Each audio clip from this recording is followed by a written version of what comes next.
So what happens is the panel brings the power, the DC power, to these inverters. These inverters, what happens is convert the DC power into AC power and also supply these batteries for storage purposes. So in case there are cloudy conditions or during the night, the battery takes over. Then also feeds the rest to the output, which is the thresher machine that is going to operate, be operated. The solar-powered thresher has replaced the diesel-run model, utilizing clean energy to thresh crops while promoting sustainable, climate-friendly, renewable energy use and reducing operational cost. It aims to facilitate the transition from fossil fuels to cleaner energy sources for threshing and alleviate the labor-intensive task associated with diesel-powered threshers. This innovation will help farmers more efficiently prepare their produce for market. Aramani Tewia from E-Powers Construction explains how the solar energy is captured and stored for use. This system has been built intelligently in order to cut when there is an overvoltage, undervoltage, and also other faults that the system is able to detect whenever there is a challenge.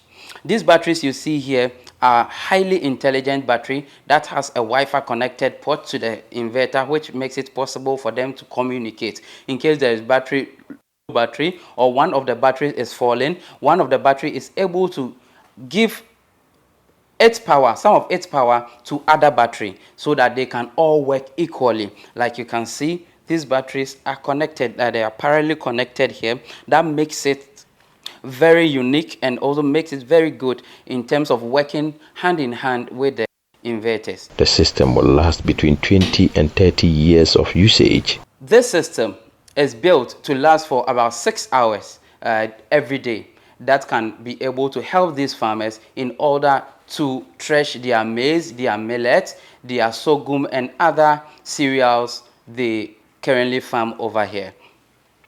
These batteries is also, as I stated, helping them in order to actually save them power so that during the night and cloudy condition, they can be able to use it. This system will last for the next 20 to 30 years. For them to use. The solar-powered thresher will be managed by the post-ReDIAL Management Committee to ensure that beneficiaries of the project continue to benefit from the gains of the project. The ReDIAL Monitoring and Evaluation Officer, Faustina Kovo, says the introduction of the solar system is part of the collective efforts of sustainable agriculture and climate action. The ReDIAL project introducing the thresher is aimed at contributing to lower emissions. As we are all aware, emissions is on the rise, and one of the key contributors is fossil fuel. And so our existing thresher, although it's delivering the results we want it to deliver, uses fossil fuel, which is a contributor to climate emissions. And so the introduction of the solar is to harness the benefits of green energy, which would ensure that the production and the threshing services are done without emissions. Faustina also states that the ReDIAL project has been instrumental in introducing innovative solutions for smallholder farmers. We've also trained farmers across our project zones on climate-smart agriculture, including organic compost, organic fertilizer production, how to adopt sustainable land management practices, reduce land clearing, restore their lands, and also adopt methods like mulching that will ensure that emission and then soil nutrients are harnessed and emission is reduced. Ejura Dumasi Municipal Crop Officer Anthony Koye says the thresher came at the right time. So we need to emphasize the fact that there is presently a climate change which brings adverse effects on the crop production.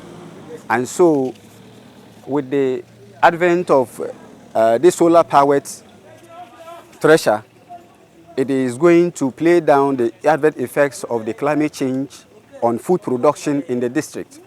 And so the appeal is that if it could be replicated in other districts or regions, it will go a long way in fighting the climate change that we are all seeking to bring down to help the agricultural production. Farmers in Ejura are encouraged to make the most of the technology, not only improving their income levels, but also adapting climate-smart and eco-friendly farming practices. Douglas Insia is one of the farmers. Fidia etutu ebura onde aba. Ankane no. Na yesu tractor. Tractor no. Afi na akwape diesel. Afi na ewisi ebeba efa oso a etimi ma oyare. Ba foforo ya onde aba etimi yusu solar. Ede tutu eburo no kama no. Ye no ebeboa ama sese no how kese a na enya free. Eburo tutu no mu yare a ebenya free mu emra ewisi e so. Tractor afi na akwape tractor ni nyina no ese eto. Under the management of the post-ReDIAL Management Committee, the solar power thresher will be properly maintained to ensure it continues to benefit farmers in the area for years to come. Madam Aisha Salifu is the head of the committee. Hold them in trust for the exclusive benefit of smallholders farmers in the municipality. I recognize and respect the oversight rules of the Ejura Municipal Assembly over the PRMC, ensuring accountability, transparency, and effective management of these assets. I assume full responsibility to ensure these assets and manage, maintain, and utilize to improve the livelihood of local farmers. The solar power thresher represents a major step forward in the fight against climate change to promote cleaner energy and sustainable farming practices that will benefit farmers and the environment for generations to come. A report by Mohammed Nurudeen.